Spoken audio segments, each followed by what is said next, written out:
Assalamualaikum warahmatullahi wabarakatuh. Kita dari kelompok 2, saya Muhammad Umar. Saya Alvin Haji Prasetyo. Nama saya Cantika Virial Tifalis. Saya Amalia. Di sini saya akan menjelaskan bab 4, yaitu Public Relation and Management. Yang pertama ini, tujuan dari bab tersebut adalah yang pertama menggambarkan hubungan masyarakat, yang kedua memeriksa berbagai jenis organisasi, yang ketiga menjelaskan praktisi PR, yang keempat menyarankan bentuk komunikasi dalam organisasi, yang kelima menunjukkan pengaruh yang menetapkan prioritas program komunikasi, dan yang keenam menggambarkan hubungan kerja antara hubungan masyarakat dan bidang profesional. Selanjutnya, sistem teori dan public relation. Merujuk dari teori Grunig and Hahn tahun 1984, sistem untuk menjelaskan struktur dan organisasi dan interaksinya dengan lingkungan. Sistem teori memberikan landasan teoritis yang berguna untuk memikirkan peran hubungan masyarakat karena menetapkan kesejahteraan suatu organisasi, atau sebaliknya. Secara khusus, organisasi adalah bagian dari sistem sosial yang terdiri dari individu atau kelompok seperti karyawan, pensiunan, distributor, dan sebagainya. Berikutnya adalah public relation in strategi marketing. Dalam kaitannya dengan dunia marketing, sesungguhnya PR sangat berhubungan erat dengan dunia marketing. Peran PR saat ini membantu perusahaan dalam mencapai tujuan yang ditetapkan. Dalam menjalankan aktivitas di dunia pemasaran, ada elemen-elemen komunikasi pemasaran yang dapat digunakan perusahaan dalam mencapai tujuan, antara lain yaitu advertising, direct marketing, personal selling, self promotion, and kegiatan public relation. Seorang PR dapat membantu perusahaan melalui kegiatan periklanan dengan memberikan informasi kepada publik melalui penggunaan media massa yang berupa cetak maupun elektronik. Berikutnya adalah pengumpulan informasi. Yang pertama itu ada analisis sebuah lingkungan, yaitu istilah yang digunakan untuk mendapatkan informasi keseluruhan dari lingkungan. Biasanya profesional public relation itu menggunakan teknik yang sama dengan teknik yang digunakan untuk strategi perencanaan. Teknik ini memberikan kerangka kerja yang memungkinkan analisis untuk mengelompokkan lingkungan. Inti dari jenis analisis ini untuk mengidentifikasi pendorong utama yang akan berdampak pada organisasi. Elemen kedua dari pengumpulan informasi yaitu adalah knowledge of public, yaitu mengumpulkan data tentang publik atau para stakeholder dari suatu organisasi tersebut. Berikutnya adalah interpretasi sebuah informasi.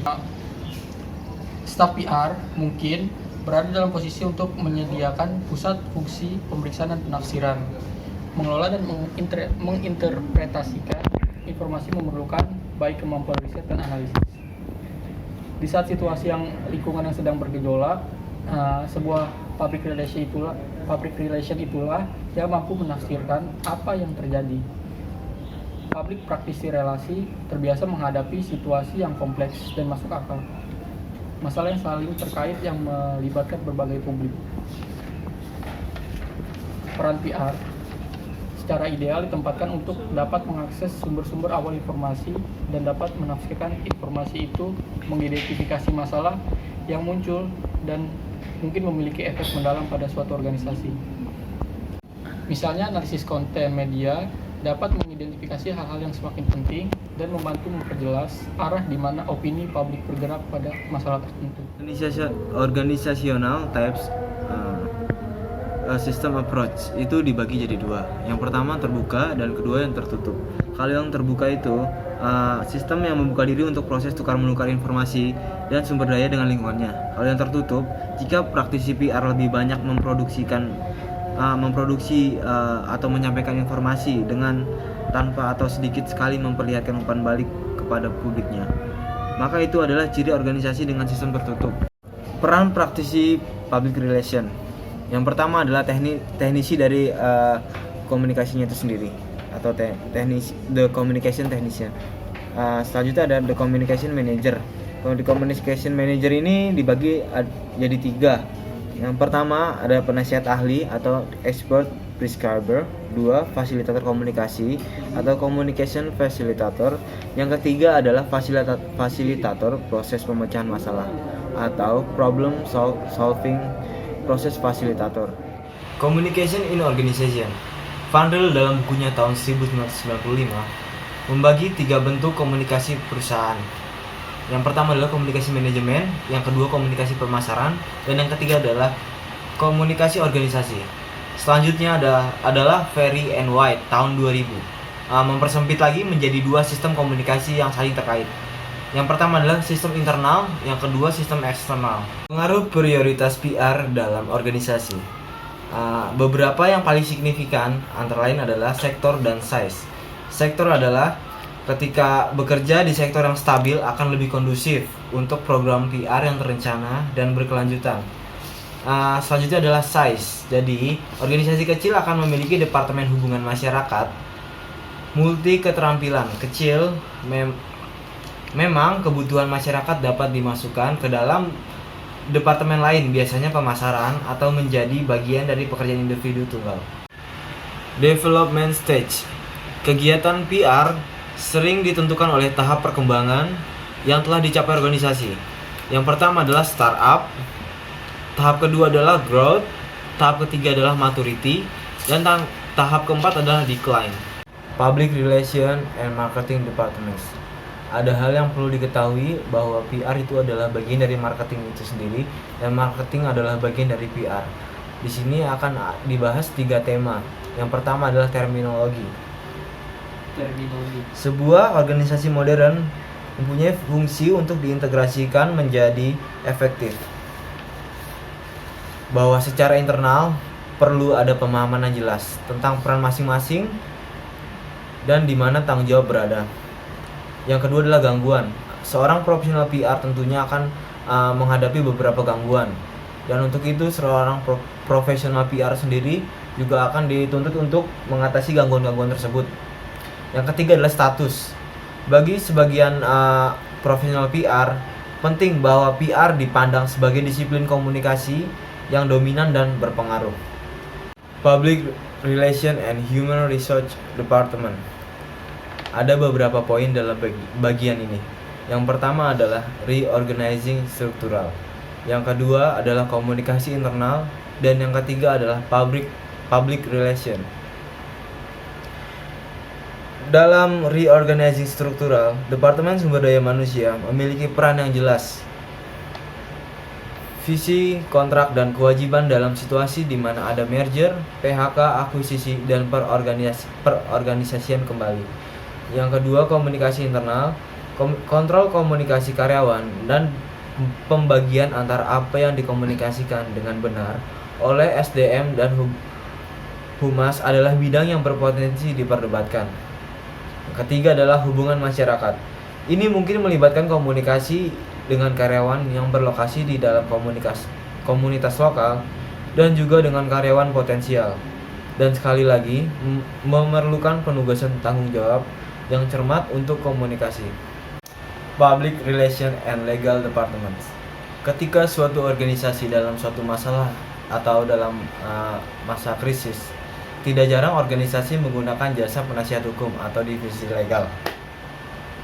Dalam satu contoh yang sering kali terjadi adalah pencemaran nama baik. Ketika organisasi mengalami masalah tersebut, tidak jarang public relation dan divisi legal atau penasihat hukum bekerja dalam suatu masalah yang sama.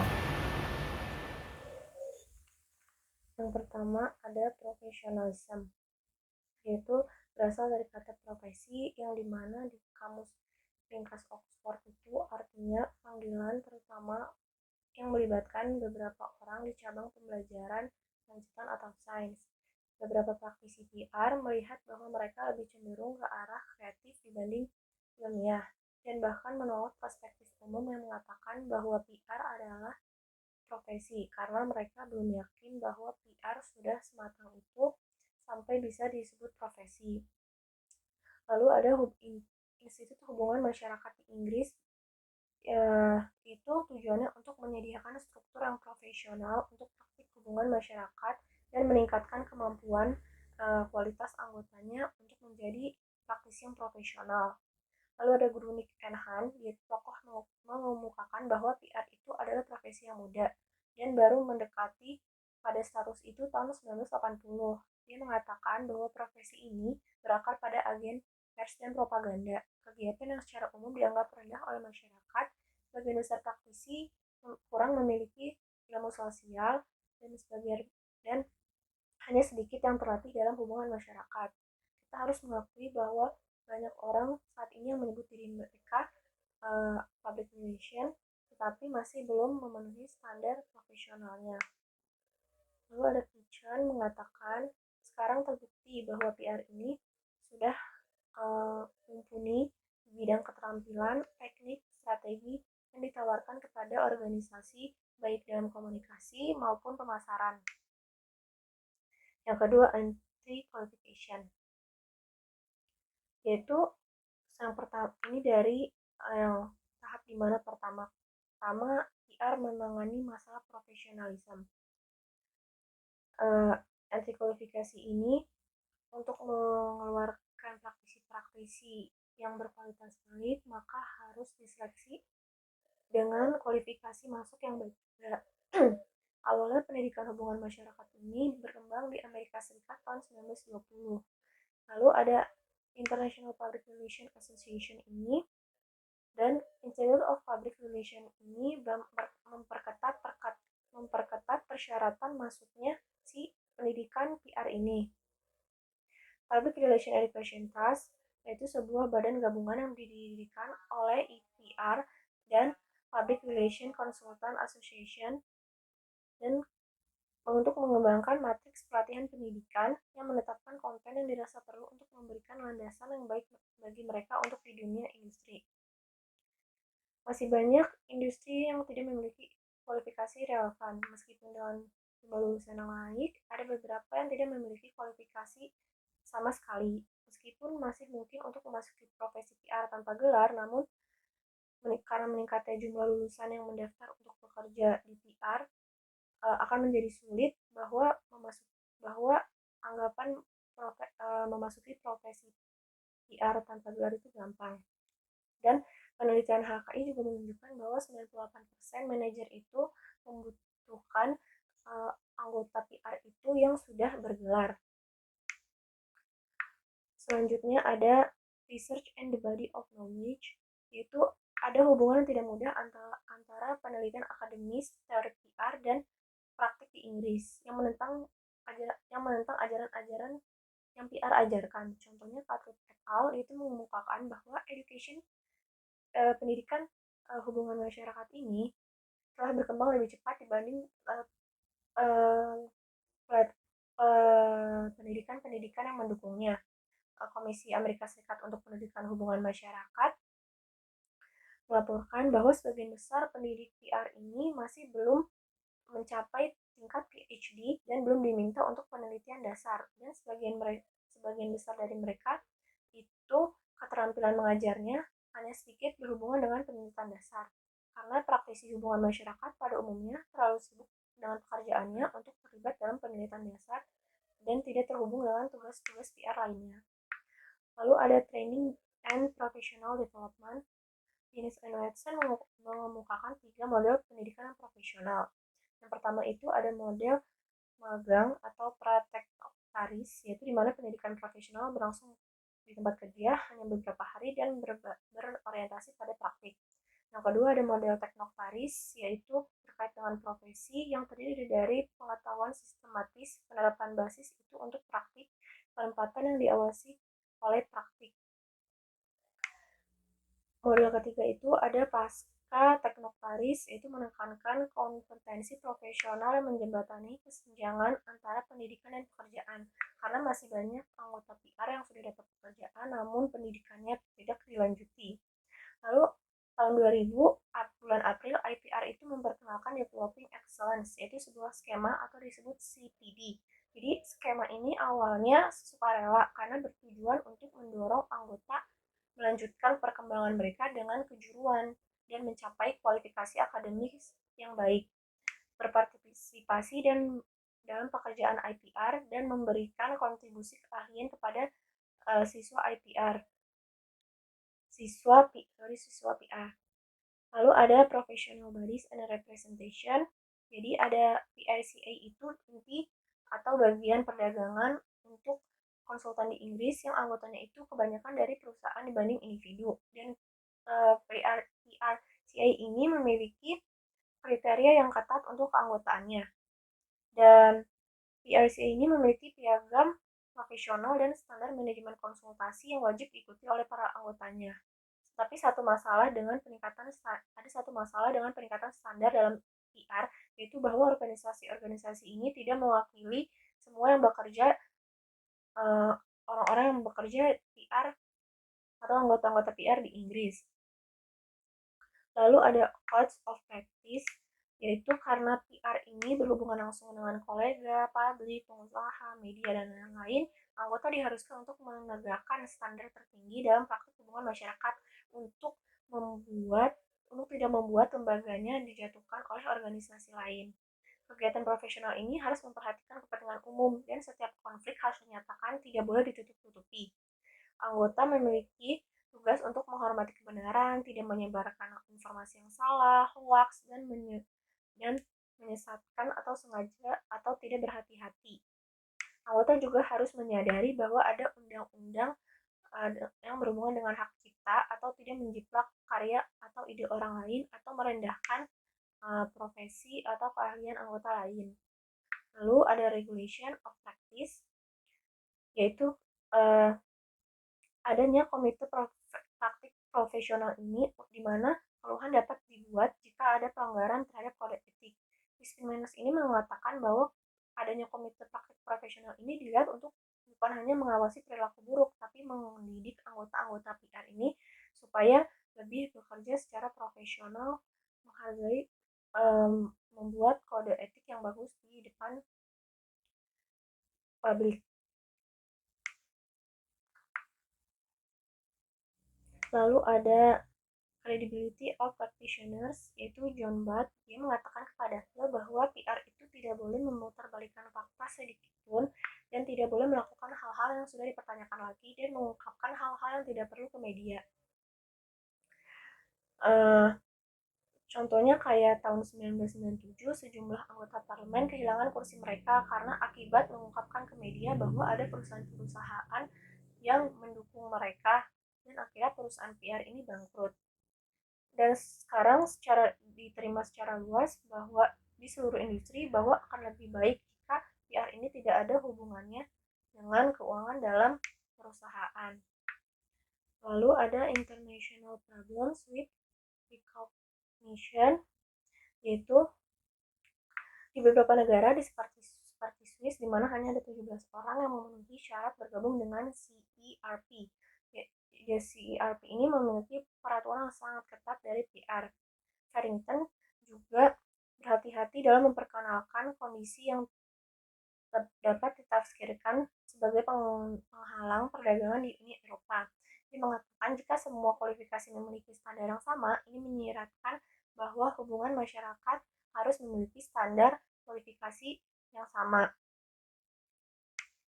Lalu yang terakhir ada social accountability, yaitu PR memiliki beberapa prasyarat untuk dianggap sebagai profesi dan badan profesional menunjukkan keinginan yang jelas untuk menangani masalah masuk, pelatihan, dan perilaku praktisi. Mereka mengakui bahwa untuk mencapai ini, mereka harus menyampaikan pesan tentang standar kerja yang etis dan profesional untuk melawan awal sejarah industri dalam agen pers dan publisitas.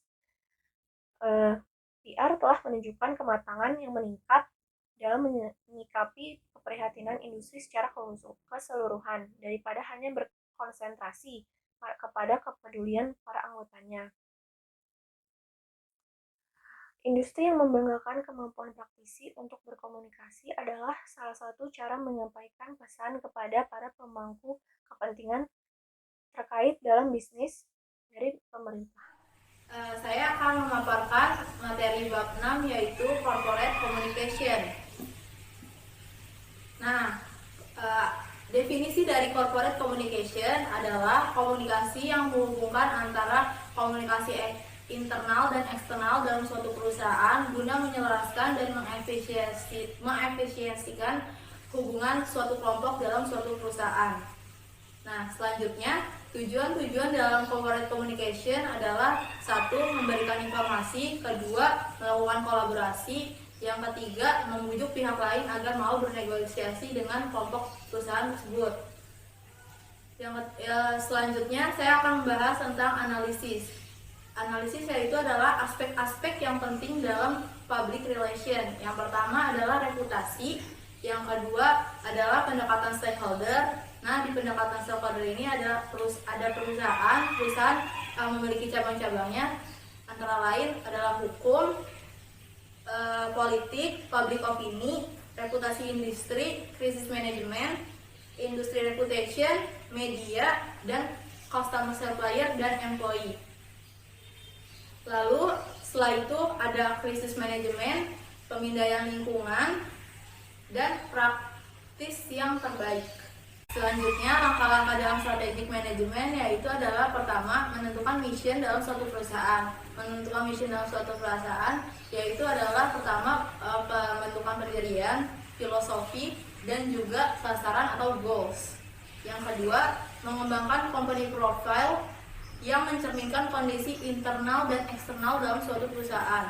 Yang ketiga, penilaian terhadap lingkungan ekstern perusahaan baik dari segi semangat kompetitif maupun secara umum. Yang keempat, analisis terhadap peluang yang tersedia. Bagaimana perusahaan ini mengembangkan peluang untuk mengembangkan suatu perusahaannya. Yang kelima, identifikasi atas pilihan-pilihan yang ada. Yang keenam, melakukan pemilihan strategi. Jadi strategi apa yang cocok untuk membangun suatu perusahaan ke yang lebih baik lagi. Yang ketujuh, mengembangkan objektif tahunan dan rencana jangka pendek yang selaras dengan rencana jangka panjang. Yang kedelapan, mengimplementasikan atas hasil-hasil yang sudah kita dapatkan dari penyataan 1-7. Yang kesembilan adalah kita mereview. Review adalah menilai apakah yang pernyataan 1-8 itu sesuai dengan keefektifan suatu perusahaan tersebut.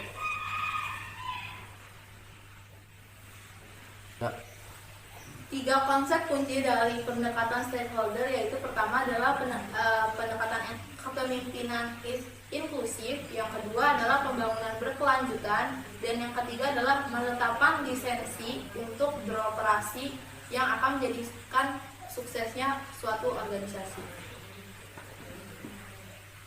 Sekian dari video yang telah saya paparkan. Terima kasih semuanya. Telah menonton video dari kami, kurang lebihnya mohon maaf. Akhir kata, billahi taufiq wal hidayah. Wassalamualaikum warahmatullahi wabarakatuh.